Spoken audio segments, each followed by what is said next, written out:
Bismillahirrahmanirrahim. Assalamualaikum warahmatullahi wabarakatuh.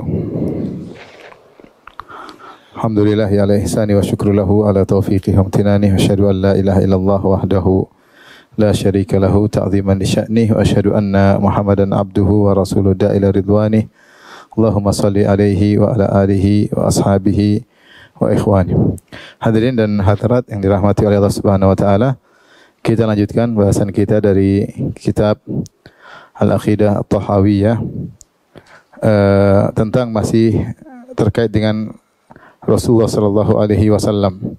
Pada pertemuan lalu kita telah membahas perkataan At-Tahawi, wa innahu khatamul anbiya, yaitu poin ke-30. Sungguhnya Muhammad sallallahu alaihi wasallam adalah penutup para nabi. Kemudian Tahawi berkata, wa imamul atqiya, dan Nabi Muhammad sallallahu alaihi wasallam adalah imamnya orang-orang yang bertakwa. Kemudian beliau berkata lagi, wa sayyidu al-mursalin, dan Rasulullah adalah pemimpin para rasul. Kemudian wa habibu rabbil alamin, dan dia adalah kekasih Allah Subhanahu wa taala. Tapi kita akan bahas pertama tentang sifat Nabi sallallahu alaihi wasallam, wa imamul atqiya, ya. Al-qiya yaitu jamak dari taqi. Atqiya jamak dari at-taqi, maksudnya orang-orang yang bertakwa. Orang-orang yang bertakwa, imam mereka adalah Nabi Muhammad sallallahu alaihi wasallam. Maka Rasulullah sallallahu alaihi wasallam, ya, di sini diambil dua poin, dua hal, ya. Yang pertama, beliau adalah yang paling bertakwa. Yang paling bertakwa. Yang datang dalam hadis-hadis seperti Nabi sallallahu alaihi wasallam, fa inni atqakum li rabbi wa akhsyakum. Kata Nabi sallallahu alaihi wasallam, fa inni atqakum li rabbi wa akhsyakum. Sungguhnya aku adalah yang paling bertakwa di antara kalian, yang paling takut kepada kalian kepada Rabbku, ya. Di sini Nabi mengatakan atqakum, aku yang paling bertakwa. Ketika ada sebagian sahabat yang ingin ibadah banyak-banyak, ketika mereka bertanya kepada istri Nabi tentang ibadah Nabi di rumah, maka istri Nabi pun menjelaskan. Maka mereka berkata, sungguhnya Rasulullah SAW telah diampuni dosa yang terlalu dan akan datang. Kalau begitu, kita bagaimana? Maka mereka pun menggunakan logika mereka. Maka di antara yang mengatakan, saya akan aqumul lail wala anam, saya akan salat malam terus dan aku tidak akan tidur. Yang satu berkata, asumu wala uftir, aku akan puasa terus tidak pernah berbuka. Yang satu berkata, sa'atazilun nisa, saya akan meninggalkan para wanita. Tujuan mereka adalah agar bertakwa. Maka Rasulullah SAW bantah mereka. Rasulullah berkata, antumul ladzi qultum kadza wa kadza, kalian ngomong begini begini begini. Fa inni atqakum li rabbi wa akhsyakum, sungguhnya aku ini yang paling bertakwa di antara kalian, dan aku yang paling takut kepada Allah daripada kalian. Walakinni usalli wa anam, tapi saya salat malam dan saya tidur.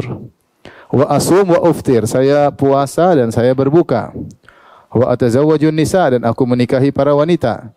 Faman raghiba an sunnati falaysa minni, siapa yang benci sunnahku maka bukan bagian dari golonganku. Ini yang pertama. Jadi beliau adalah yang paling bertakwa.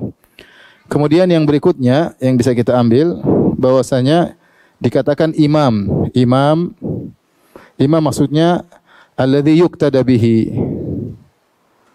Yuqtada bihi, yang menjadi panutan. Menjadi panutan. Sebagaimana firman Allah Subhanahu wa taala, qul in kuntum tuhibbunallaha fattabi'uni. Fattabi'uni. Maka kalau mau jadi orang, jika kalian cinta kepada Allah, maka ikutilah aku. Syaratnya untuk cinta kepada Allah, ikutilah aku. Ikutilah atau teladanilah aku. Ya. Maka siapa yang ingin jadi bertakwa, jalan takwa cuma satu, yaitu meneladani siapa? Nabi sallallahu alaihi wasallam. Tidak ada jalan lain. Semua jalan tertutup kecuali jalan Nabi sallallahu alaihi wasallam. Dan Nabi diteladani. Adapun selain Nabi sallallahu alaihi wasallam hanya diteladani jika mengikuti Nabi sallallahu alaihi wasallam. Maka Nabi adalah asal. Selain Nabi maka dia hanya diteladani jika sesuai dengan ajaran Rasulullah sallallahu alaihi wasallam. Jika tidak sesuai dengan ajaran Rasulullah sallallahu alaihi wasallam maka tidak diteladani, ya.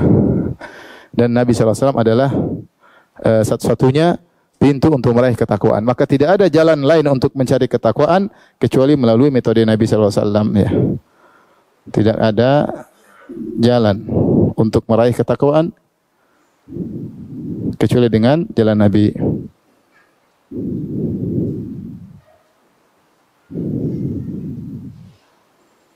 Jadi kalau ada orang yang kemudian ada orang yang mengatakan bisa meraih ketakwaan tanpa melalui sunnah-sunnah Nabi, maka tidak benar ya. Ini bikin jalan-jalan sini seperti sebagian orang sufi ya. Mereka bikin khalwat, caranya masuk di rumah gelap-gelapan, tidak boleh terkena cahaya sama sekali, tidak keluar rumah selama 40 hari, tidak makan kecuali makanan tertentu. Ini tidak benar. Tidak benar diajarkan oleh Nabi SAW. Akibatnya apa? Akibatnya dia meninggalkan sholat Jumat. Akhirnya dia meninggalkan sholat berjamaah. Ya. Akhirnya dia meninggalkan kelezatan yang tidak diharamkan oleh Allah Subhanahu Wa Taala. Ya. Ini semua cara-cara bid'ah yang tidak mengantarkan kepada ketakwaan. Maka tidak ada cara untuk meraih ketakwaan kecuali caranya siapa? Nabi. Lihatlah Nabi SAW menegur 3 orang tersebut. Ya. Yang mereka punya ide, ya, yang padahal ide tersebut hukum asalnya ibadahnya ada. Salat hukum asalnya ada, salat malam. Puasa juga hukum asalnya ada, ya. Cuma masalahnya mereka berlebihan. Maka itu pun Rasulullah SAW melarang, apalagi suatu ibadah yang tidak ada asalnya, seperti khalwat bid'ah yang dilakukan oleh kaum sufiyah. Ya. Sampai ada yang katanya jalan-jalan ke Sidratul Muntaha, subhanallah. Ini baru mendarat dari Sidratul Muntaha. Allahu Akbar. Jadi kalau mau bertakwa ikut jalan Nabi sallallahu alaihi wasallam ya. Kemudian Rasulullah SAW mengatakan, Imam Tuhawi berkata, ini sudah ya. Wa sayyidul mursalin ya. Di antara sifat Nabi sallallahu alaihi wasallam wa sayyidul mursalin.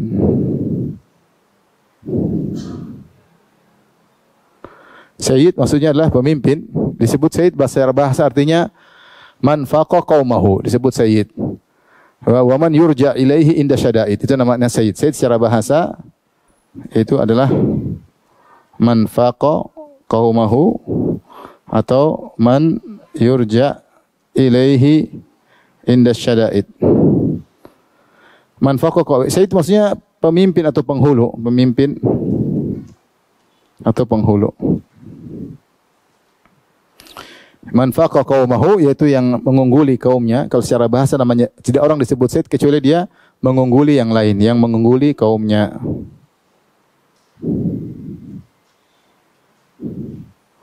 Dikatakan ini adalah sayyid Bani Fulan, artinya dia pemimpin, dia mengungguli kaumnya yang lain dengan kemuliaan-kemuliaannya. Kemudian man yurja ilaihi inda syada'id, yang jika ada kondisi genting,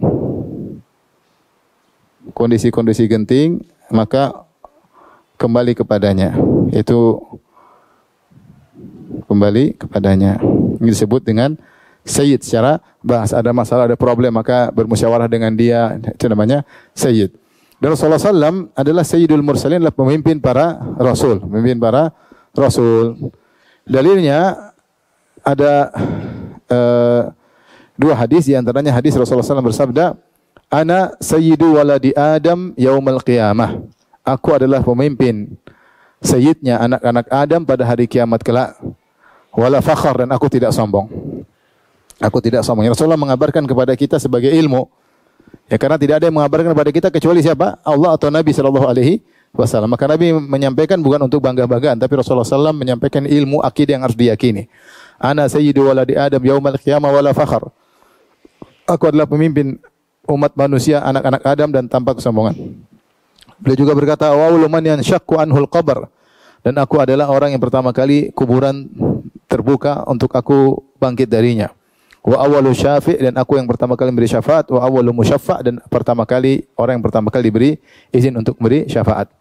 Hadis yang kedua, ini hadis riwayat Muslim. Kemudian hadis yang kedua dengan hadis syafaat dari Wathilah bin al-Asqa. Rasulullah SAW bersabda, ya, Ana sayyidun nasi yaumal qiyamah. Aku adalah pemimpin manusia pada hari kiamat kelak. Kenapa bisa demikian? Rasulullah SAW kabarkan tentang kisah syafaat. Bahwasanya nabi-nabi menolak untuk beri syafaat sampai akhirnya Rasulullah yang beri apa? Syafaat. Buktikan dia adalah pemimpin para manusia dan memimpin para rasul dan mursalin. Dari sini timbullah pembahasan oleh para ulama tentang hukmul mufadalah bainal anbiya, yaitu hukum al-mufadalah. Mufadalah itu apa ya? Komparasi, perbandingan, membandingkan antara nabi yang satu mana yang lebih utama. Hukum menyatakan seorang nabi lebih utama dari yang lain, dari yang lainnya. Di sini ada beberapa hadis ya, atau beberapa dalil yang sepertinya ada kontradiktif ya. Di antaranya Allah telah menyatakan ayat pertama, dalil-dalil tentang adanya mufadalah. Adanya al-mufadalah. Seperti dalam surat Al-Isra ayat 55. Ini di antaranya 17 ayat 55. Saya bacakan ayatnya, kata Allah Subhanahu wa taala, "Wa laqad faddalna ba'dhan nabiyyina 'ala ba'd."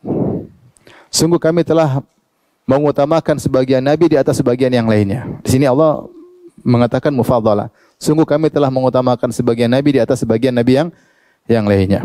Demikian juga dalam Quran surat Al-Baqarah ayat 253. Kata Allah Subhanahu wa taala, "Tilka ar-rusulu faddalna ba'dahum 'ala ba'd, minhum man kallama Allah wa rafa'a ba'dahum darajat." Ayatnya jelas sekali. Tilka ar-rusul, itulah mereka para rasul, faddalna ba'dahum 'ala ba'd. Kami mengutamakan sebagian mereka di atas sebagian yang lainnya. Di antara bukti sisi pembedaan, kata Allah, minhum man kallamallahu, di antara mereka ada yang Allah ajak ngomong langsung. Di antara mereka seperti Nabi Musa alaihissalam disebut kalimullah, yaitu yang diajak berbicara langsung oleh Allah Subhanahu wa taala. Di antara yang diajak berbicara langsung oleh Allah, Nabi Adam alaihissalam. Ya Adam, ya, dalam Al-Quran banyak Allah menyatakan wahai Adam. Di surga Allah berbicara dengan Nabi Adam. Kemudian antara nabi yang diajak berbicara langsung adalah Nabi Muhammad sallallahu alaihi wasallam ketika Mi'raj. Ketika apa? Mi'raj.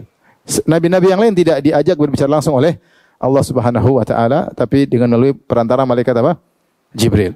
Maka Allah menyebutkan sisi sebagian rasul diutamakan adalah mereka diajak berbicara langsung oleh Allah Subhanahu wa taala. Makanya Allah berfirman tentang Nabi Musa, "Ya Musa, inni istafaituka 'alan nasi bi risalati wa bi kalami." Wahai Musa, sungguhnya kami telah memilih engkau dibandingkan manusia yang lain dengan risalah, kami angkat engkau jadi seorang rasul, wa bi kalami, dan kami ajak bicara langsung engkau. Aku berbicara langsung dengan engkau. Jadi ini dalil tentang adanya mufadalah. Kemudian datang dalil-dalil yang zahirnya melarang mufadalah. Dalil-dalil yang zahirnya melarang komparasi al-mufadalah, yaitu satu lebih utama dari yang lainnya di antara para rasul. Seperti hadis Rasulullah SAW pernah berkata, "La tufaddiluni ala Musa." Janganlah kalian menganggap aku lebih baik daripada Musa. Jangan kalian mengatakan aku lebih baik daripada Musa. Rasulullah jelaskan kenapa? Fa innan nasa yus'aquna yaumal qiyamah. Sungguhnya manusia pada mati di hari kiamat kelak, fa akunu awwala man yufiq, maka aku pertama yang kali bangkit di antara manusia sekalian. Fa ajidu Musa batishan bisaqil arsh. Tiba-tiba aku mendapati Nabi Musa sudah memegang tiang arsh. Fala adri hal afaqa qabli, saya tidak tahu dia dibangkitkan sebelum aku. Kalau dia sebelum aku berarti dia lebih utama. Saya enggak tahu. Pokoknya saya bangun, manusia belum bangun, tiba-tiba saya sudah lihat Nabi Musa. Nah, sudah bangun, sudah dibangkitkan. Nah, apakah dia dibangkitkan sebelum aku?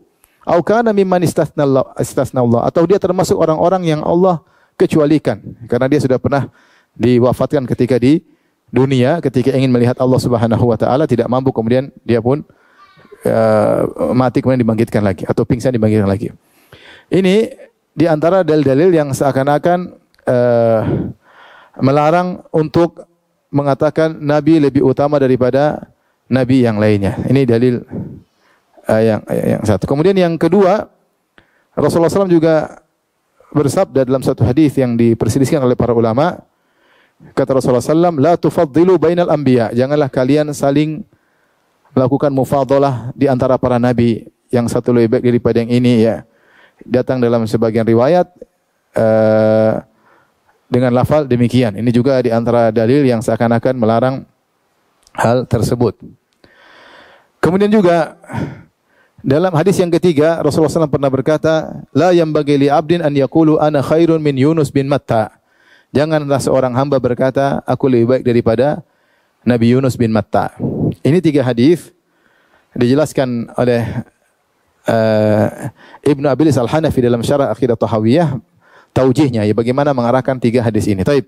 Kita sebutkan tentang tafsir hadis yang pertama di mana Rasulullah SAW mengatakan la tufaddiluni ala Musa. Janganlah kalian mengatakan aku lebih utama dari Musa karena aku yang pertama kali dibangkitkan oleh Allah, tiba-tiba aku melihat Musa sudah apa? Sudah bangun dan sedang memegang tiang arsy. Saya tidak tahu apakah dia bangkit sebelum aku ataukah dia dikecualikan oleh Allah. Intinya 2 hal ini seakan-akan dia lebih utama daripada aku. Paham? Kalau gitu jangan utamakan aku daripada Nabi Musa. Maka jawaban tentang hadis ini, para ulama mengatakan hadis ini ada sebabnya, yaitu ada seorang Yahudi, dia berkata ketika bersumpah, walladzi istafa Musa 'alal bashar. Orang Yahudi bersumpah, demi Allah yang telah memilih Musa di antara seluruh manusia. Falatamahu muslim, maka ada seorang muslim dengar, dia tampar itu orang Yahudi. Karena dia bersumpah demi Allah yang telah memilih Nabi Musa di kalangan seluruh manusia.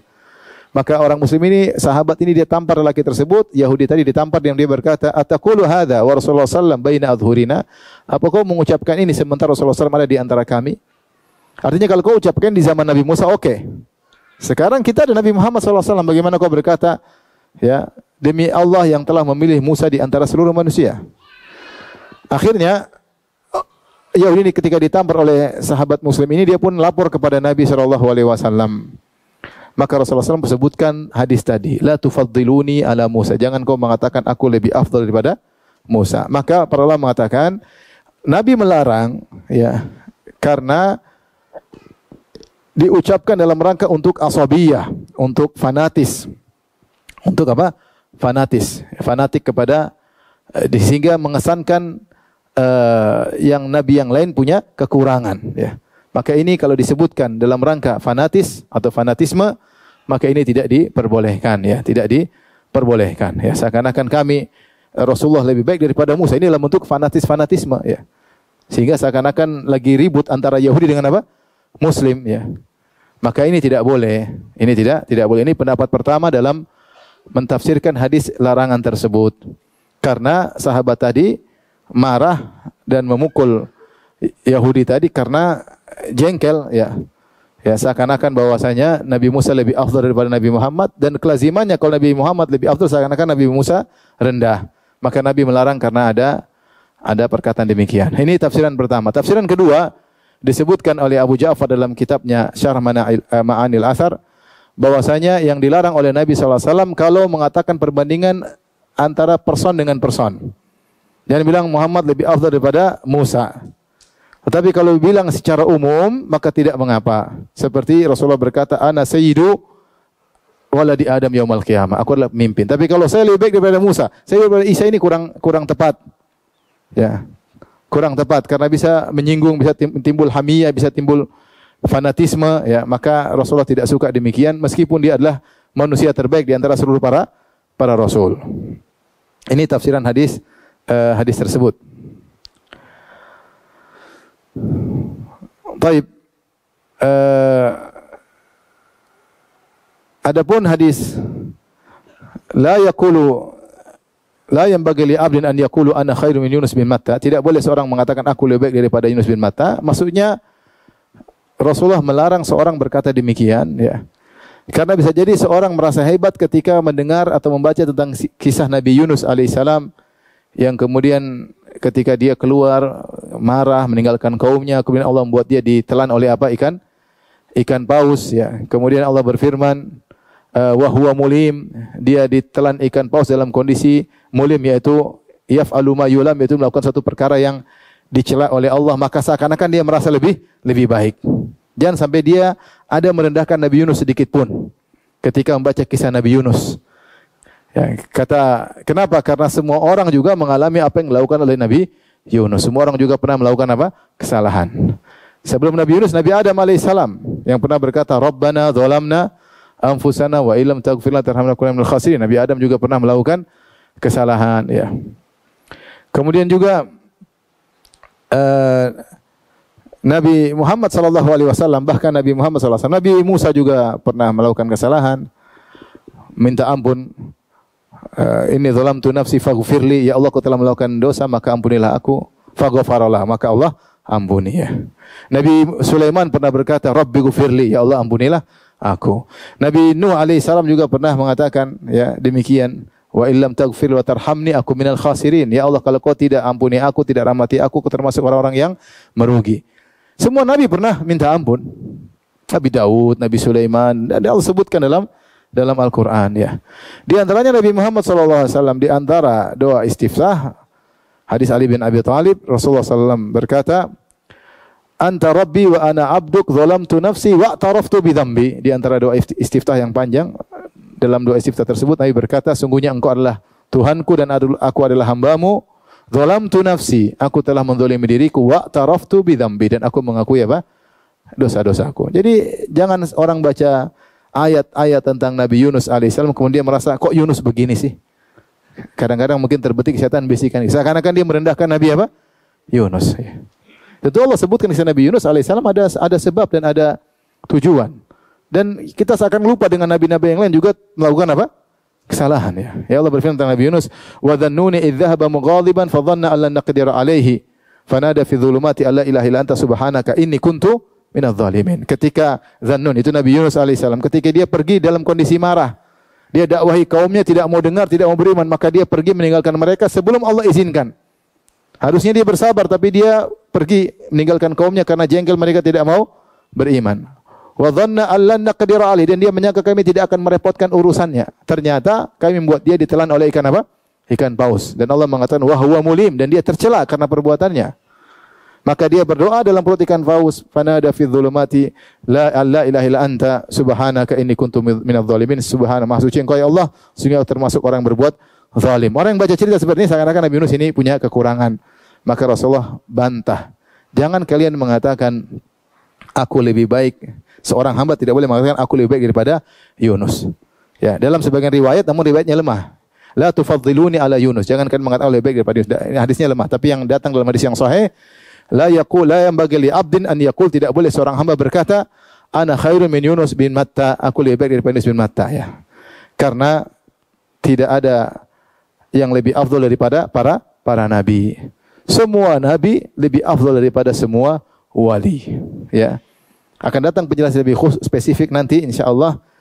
Kata At-Tahawi, la nufaddilu ahadan minal awliya alal anbiya. Kami tidak mengatakan satu wali pun lebih utama dari para nabi. Bal nabiyyun wahidun afdalu min jami'il awliya. Bahkan satu nabi lebih afdal daripada seluruh wali-wali. Ya.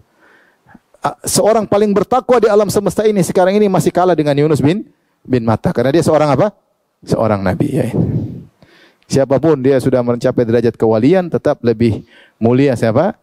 Nabi Yunus alaihissalam. Ini jadi intinya mufadalah bainal anbiya, komparasi di antara para nabi. Kalau niatnya bukan untuk meremehkan, untuk asabiyah, benci sama orang Yahudi, apa Musa nabi Yahudi? Itu kalau begitu enggak boleh. Itu semua tidak boleh.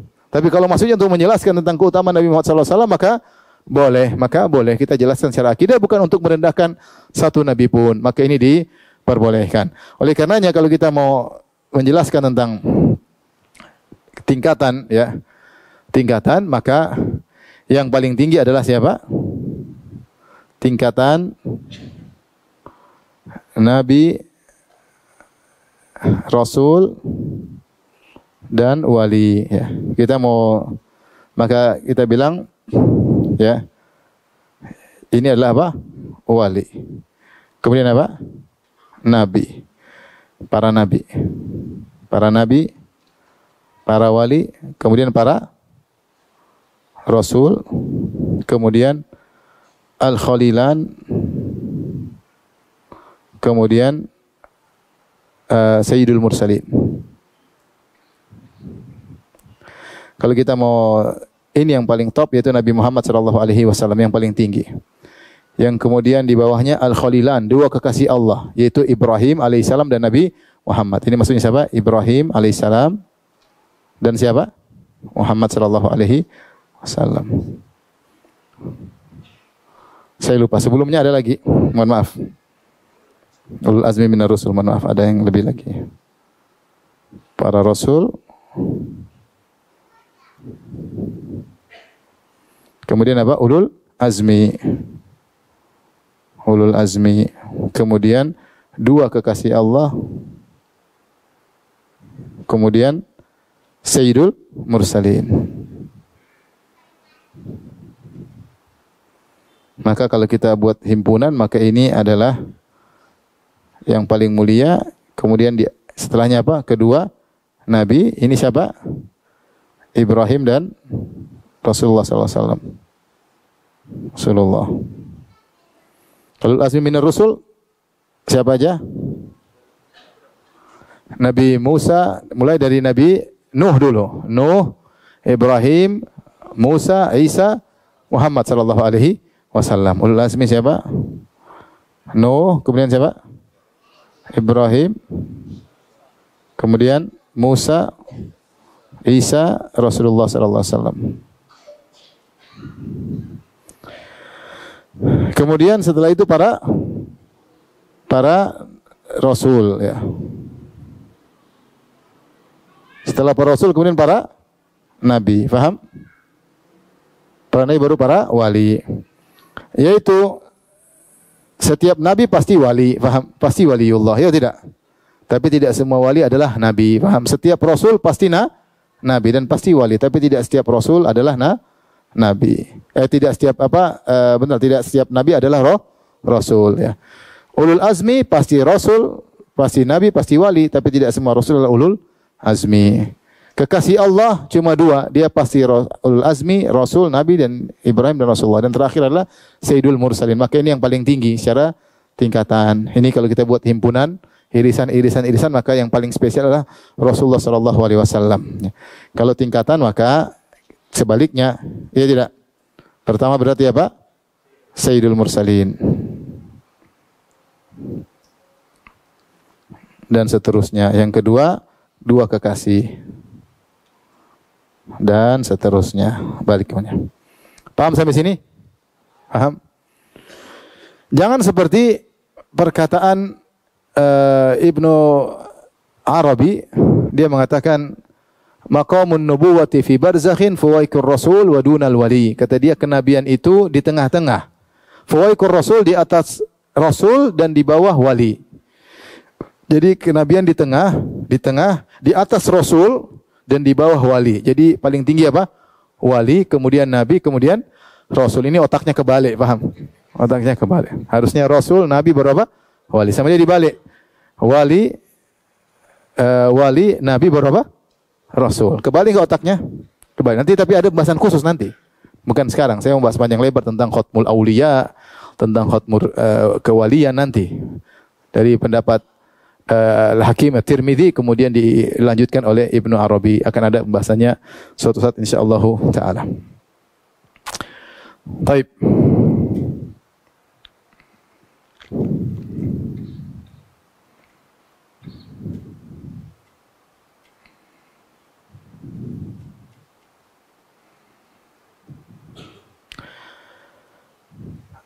Kemudian pembahasan berikutnya, ini sudah ya?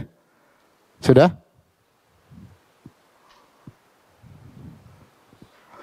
Selanjutnya tentang perkataan At-Tahawi tentang Nabi sallallahu alaihi wasallam, wa habibu rabbil alamin, wa habibu rabbil alamin. Kata Tahawi, Rasulullah adalah wa habibu rabbil alamin. Rasulullah adalah kekasih Allah Subhanahu wa taala. Kekasih Allah. Habib maksudnya mahbub ya. Habib maksudnya mahbub ya. Fa'il maknanya maf'ul ya. Seperti qatil maknanya maqtul ya, yang terbunuh ya. Jadi wazan fa'il maksudnya adalah maf'ul. Habib Rabbil alamin, kekasih Allah Subhanahu wa taala. Maka perkataan dari At-Tahawi dikritikin oleh para ulama karena kedudukan Nabi lebih daripada kekasih Allah. Karena kekasih Allah banyak yang dikasih oleh Allah. Nabi lebih spesifik, yaitu Khalilullah. Nabi itu apa? Ini dikritiki kurang pas ya. Yang lebih pas adalah Khalilu Rabbil Alamin. Jadi apa ya? Kalau kita bahasa Indonesia, Habib Khalil maknanya sama. Habib Khalil artinya kekasih. Tapi kalau bahasa Arab, Khalil itu lebih dalam, kecintaan yang lebih tinggi. Ini cinta yang dalam. Lebih daripada Habib. Makanya yang punya dapat gelar Khalilullah cuma 2 orang. Ibrahim sebagaimana dalam Al-Qur'an, wattakhadallahu Ibrahima khalila. Allah berfirman, wattakhadallahu Ibrahima khalila. Sungguhnya Allah telah menjadikan Ibrahim sebagai kasihnya. Dan Nabi berkata dalam hadisnya, innallaha attakhadhani khalilan kama attakhadha Ibrahima khalila. Sungguhnya Allah telah menjadikan aku sebagai kekasihnya sebagaimana Allah telah menjadikan Ibrahim sebagai kasihnya. Kemudian Rasulullah berkata, "Walau kunta muttakhidan min ahli al-ardi khalilan lattakhadhtu Abu Bakrin khalila." Kalau saya boleh mengambil kekasih selain Allah, maka tentu saya akan menjadikan Abu Bakar sebagai kekasihku. Walakinna sahibakum khalilur rahman, tetapi kawan kalian ini adalah kekasih Allah. Maka Nabi tidak pernah menjadikan kekasih dari manusia, tapi semua sahabat Nabi sallallahu alaihi wasallam. Sebagian sahabat menjadikan Nabi kekasihnya, khalilnya. Seperti perkataan Abu Hurairah, haddatsani khalili, telah menyampaikan kepadaku khalili. Maksudnya siapa? Rasulullah sallallahu alaihi wasallam. Jadi Rasulullah tidak pernah bilang kepada Abu Bakar anta khalili, enggak. Karena khalil itu tingkatan cinta yang paling tinggi. Di sini dibahas oleh Ibn Abilis Al-Hanafi rahimahullah tentang maratibul mahabbah. Karena kekasih ini umum, saya ulangi.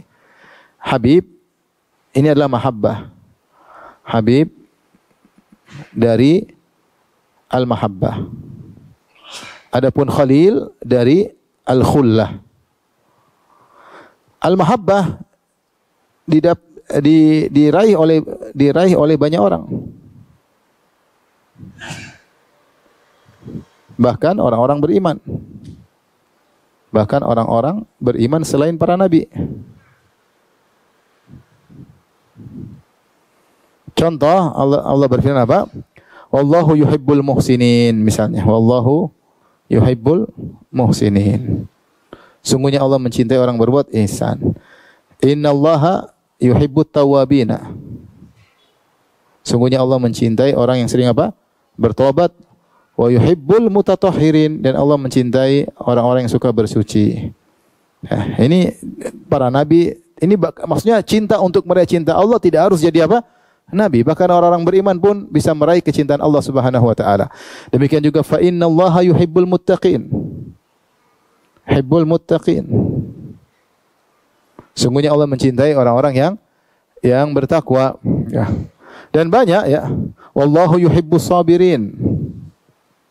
Allahu yuhibbus sabirin. Allah mencintai orang-orang yang bersabar. Kemudian banyak dalam hadis-hadis perbuatan-perbuatan yang bisa menjadikan Allah mencintai seorang hamba. Seperti seorang mencintai saudaranya karena Allah, maka Allah mencintainya, mencintai orang tersebut. Seperti ketika ada seorang berjalan ingin menjenguk temannya, fa arsadallahu malakan ala madrajati. Tiba-tiba Allah kirim malaikat dalam bentuk manusia menghadang di jalannya.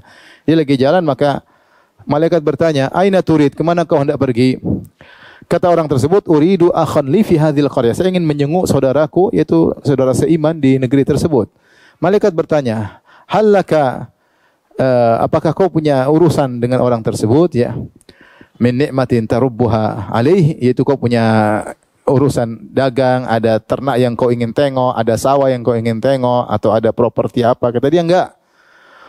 Walakinni ahbabtuhu fillah, tapi saya mengunjunginya, menjenguknya karena aku mencintainya karena Allah. Maka malaikat berkata, fa inni rasulu rabbik, sungguhnya aku utusan Allah. Annallahu ahabbaka, sungguhnya Allah mencintaimu karena engkau telah mencintai hambanya karena Allah Subhanahu wa taala. Ya. Makanya kalau ada orang mengatakan uhibbuka fillah, kita bilang ahabbakallah, semoga Allah mencintaimu sebagaimana kau mencintai aku karena Allah Subhanahu wa taala. Nah, mahabbah ini diraih oleh banyak, tapi kalau Rasulullah dia lebih spesifik. Dia jelas kekasih Allah. Habib tetapi yang gelar lebih pas adalah Khalilur Rahman. Karena Khalilur Rahman cuma dua orang, Ibrahim alaihissalam dan Muhammad sallallahu alaihi wasallam. Nabi-nabi lain yang enggak ada. Ya, nabi-nabi lain enggak ada. Makanya saya bacakan di sini tentang urutan cinta. Mau dengar tentang cinta? Maratibul mahabbah, tentang urutan tingkatan cinta. Yang pertama kata Ibnu Al-Is Al-Hanafi, al-alaqah. Alaqah itu bahasa Arab ya, cuma keterkaitan. Wa hiya ta'alluqul qalbi bil mahbub, yaitu keterkaitan hati dengan yang dia cintai. Ini yang pertama, hanya keterkaitan, tertarik, paham? Keterkaitan dengan yang dia cintai. Wa tsaniyatu al-iradah. Yang kedua adalah keinginan. Maksudnya al-iradah al-hubbiyah, iradah yang terkait dengan rasa cinta. Wa hiya mailul qalbi ila mahbubihi wa talabuhu lahu, yaitu kecondongan hati kepada yang dia cintai dan dia mencari yang dia cintai tersebut. Ini sudah pada derajat yang lebih. Kalau tadi cuma keterkaitan, ada rasa, yang ini mulai mencari, berarti lebih tinggi. Yang ketiga disebut dengan as-sababah, wa hiya insibabul qalbi ilaihi bihaitsu la yamlikuhu sahibuhu kan sibabil ma'i fil hudur. Ya, yaitu terfokusnya hati kepada yang dia cintai, di mana dia tidak bisa mengontrol hatinya seperti air yang jatuh dari tempat tinggi ke tempat yang bawah, sudah jatuh. Hatinya terus cenderung kepada yang dia cintai. Yang keempat, al-gharam. Al-gharam wa hiya al-hubbul lazim lil qalb, yaitu kecintaan yang tidak henti-henti terus dalam hatinya. Wa minhum al-gharim limulazamatihi, seperti disebut orang al-gharim, yaitu orang yang nagih hutang melazimi orang yang punya utang sama dia, dilazimi terus. Ya, seperti firman Allah, inna adzabaha kana gharama, sungguhnya azab neraka jahanam gharama, itu meliputi orang yang diazab tidak pernah libur sama sekali. Api neraka pernah libur enggak? Makanya disebut inna adzabaha kana gharama. Kalau orang-orang Arab jamaah saudara-saudara kita biasanya mengenakan magrum istilah mereka. Magrum ini maksudnya apa? Terlalu apa? Cinta sama sesuatu. Magrum itu cinta yang selalu terbawa. Ini yang keberapa tadi? Yang keempat. Yang kelima, al-mawaddah wal wud. Wa hiya safful mahabbati wa khalisuha wa lubbuha. Adalah intisari dari kecintaan, ya, itu namanya al-mawaddah, ya, intisari dari rasa cinta. Kemudian as-sadisah asyaghaf. Asyaghaf wa hiya wusulul mahabbah ila syaghafil qalb. Yaitu cinta sudah masuk dalam relung hati yang paling dalam. Qad syaghafaha hubba, seperti orang-orang wanita Mesir ketika mencela Imra'atul Aziz, ya. Ya. Kata Allah Subhanahu wa taala, Imra'atul Aziz turawidu fataha an nafsi qad syaghafaha hubba. Sungguhnya istri sang menteri telah benar-benar mencintai apa? Yusuf. Mencintai pembantunya sampai cintanya masuk ke dalam relung hatinya. Ini yang keberapa tadi? Yang ke-6. Yang ketujuh, al-ishq. Al-ishq hubul al-mufrid alladhi yukhafu ala sabihi minhu, yaitu kecintaan yang sangat mendalam berlebihan sampai dikhawatirkan orang mabuk kepayang. Kalau kita apa? Mabuk kepayang, ya. Akan tapi Allah tidak disifati ishq kepada hambanya, tidak. Kenapa? Karena secara bahasa ishq itu ada semacam syahwat, ya. Maka tidak boleh kita mengucapkan kata-kata yang ada di situ kayak ada syahwat. Ishq itu kangen mungkin, ya, kangen apa, ada syahwat, ada. Makanya tidak dikatakan ar-rabbu ya'shiku abdahu, tidak boleh dalam istilah syariat, tidak boleh. Ya, pertama tidak ada dalilnya, yang kedua al-ishqu mahabbatun ma'a syahwah. Al-ishq itu kecintaan disertai dengan syahwat. Makanya saya kurang setuju kalau ada yang mengatakan Allah mesra kepada hambanya. Mesra itu ada kayak gitu kalau bahasa Indonesia, ya. Mesra itu kayak ada syahwatnya. Maka kita hindari lafal-lafal yang menimbulkan syubhat. Kemudian yang berikutnya tsamin tatayyum wa huwa bimakna ta'abbud, yaitu cinta yang maknanya ta'abbud kepada Allah. Kemudian yang asyirah al-khullah, yang paling tinggi adalah al-khullah. Al-khullah yang kita bahas ini, al-khullah yang dininya disebut al-khalil. Wa hiya al-mahabbatu allati takhallalat ruhal muhibbi wa qalbahu. Dia adalah rasa cinta yang merasuk ke dalam ruh sang pencinta dan merasuk dalam hatinya, ya. Jadi bukan cuma hati, bahkan ruhnya juga kemasukan apa? Kemasukan cinta. Maka ini cinta yang paling tinggi, cinta yang paling tinggi. Dan ini hanya diraih dari antara hamba-hamba Allah cuma 2 orang. Allah Khalil mencintai dengan cinta namanya khullah cuma dua hamba, yaitu siapa? Ibrahim alaihissalam dan Nabi Muhammad sallallahu alaihi wasallam. Oleh karenanya mensifati Nabi Muhammad dengan wa habibuhu ini benar, tapi kurang pas. Yang lebih baik kita bilang apa? Wa khaliluhu. Wa khaliluhu ya. Sallu alal habib kurang pas, itu tidak salah. Tapi yang lebih tepat sallu ala al khalil. Yang lebih tepat bersalawatlah kepada al khalil, karena derajat khalil lebih tinggi daripada derajat apa? Al habib. Banyak orang bilang sallu ala al habib. Maksudnya al habib maksudnya Nabi sallallahu alaihi wasallam itu habibullah. Yang lebih tepat sallu bersalawat kepada siapa? Al khalil. Taib. Kita lanjutkan. Kullu man idda'a an-nubuwwata ba'dahu sallallahu alaihi wasallam kadzib ya. Wa kullu da'wa an-nubuwwati ba'dahu faghayyun wa hawan. Seluruh yang menyeru ada kenabian setelahnya, maka ini adalah kesesatan dan hawa nafsu. Ini sudah kita jelaskan karena ini menyelisihi Rasulullah sebagai khatamun nabiyyin ya. Taib. Pembahasan yang terakhir adalah tentang keumuman risalah Nabi sallallahu alaihi wasallam. Sudah kita sebutkan konsekuensi dari Nabi Muhammad Nabi terakhir, berarti risalahnya harus mencakup seluruh umat manusia. Konsekuensi, karena kalau risalahnya tidak mencakup seluruh umat manusia, maka ada suatu suku yang tidak harus beriman kepada Nabi Muhammad, maka butuh ada nabi diutus kepada suku tersebut. Maka konsekuensi Nabi terakhir sudah kita sebutkan di pengajian pekan lalu, risalahnya harus mencukup seluruh manusia, bahkan seluruh jin. Adapun dalil akan hal ini sangat banyak. Imam At-Tahawi berkata, wa huwal mab'utsu ila ammatil jinni wa kafatil wara. Sungguhnya Rasulullah diutus kepada seluruh jin dan seluruh manusia, bukan cuma manusia saja, jin. Bil haqqi wal huda, dengan petunjuk dan kebenaran, wa bin nuri wad dhiya, dengan cahaya ya dan sinar dan cahaya.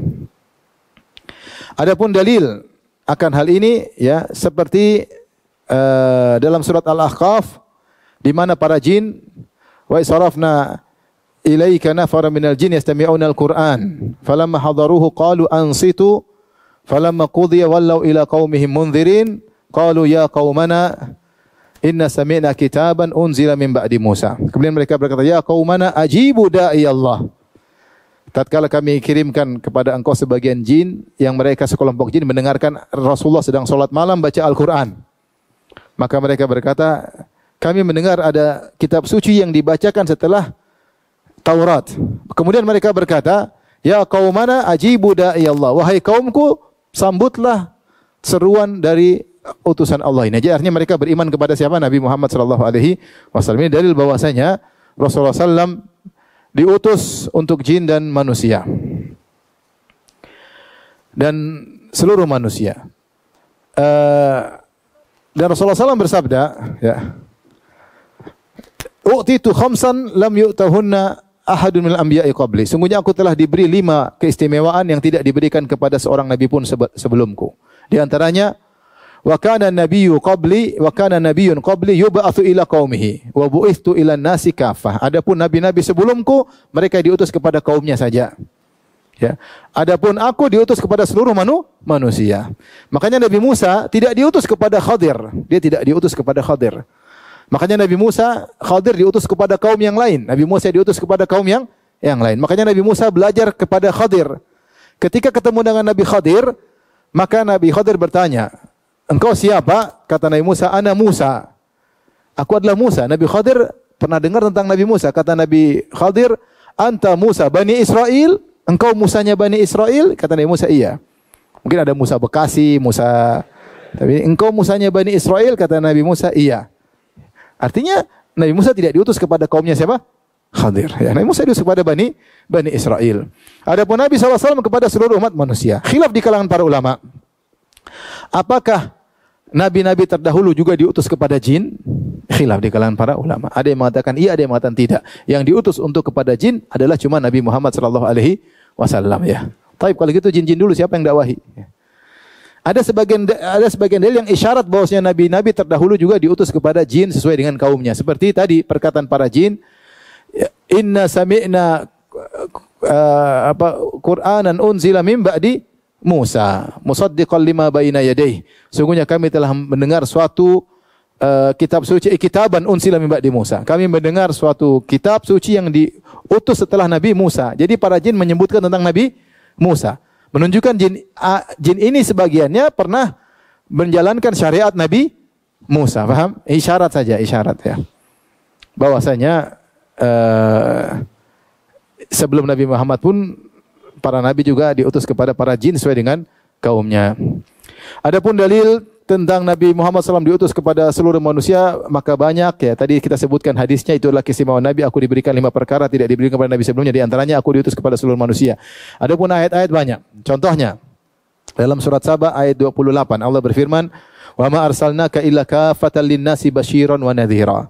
Tidaklah kami utus engkau wahai Muhammad kecuali kafah ke seluruh manusia, basyiran wa nadhira, sebagai pemberi gembira dan pemberi peringatan. Allah juga berfirman, "Qul ya ayuhan nasu inni rasulullah ilaikum jami'an." Wahai manusia sekalian, aku diutus kepada kalian seluruhnya. Jelas. Allah juga berfirman, "Wa uhiya ilayya hadzal qur'anu liunzirakum bihi wa man balagh." Sungguhnya diwahyukan kepadaku tentang Al-Quran ini agar aku beri peringatan kepada kalian dengan Al-Quran ini, wa man balagh, dan siapapun yang sampai kepadanya Al-Quran. Berarti umum. Siapapun sampai ke Al-Quran, maka itu aku beri peringatan kepadanya. Demikian juga Allah berfirman, "Wa arsalnaka lin-nasi rasulan wa kafa billahi syahida." Kami utus kepada manusia kami utus engkau kepada manusia sebagai rasul, dan cukuplah Allah sebagai saksi. Kemudian juga firman Allah Subhanahu wa taala, "Tabarakalladzi nazzala al-furqana 'ala 'abdihi liyakuna lil 'alamin nadhira." Maha suci Allah yang telah menurunkan Al-Qur'an kepada hambanya untuk menjadi pemberi peringatan bagi seluruh alam semesta.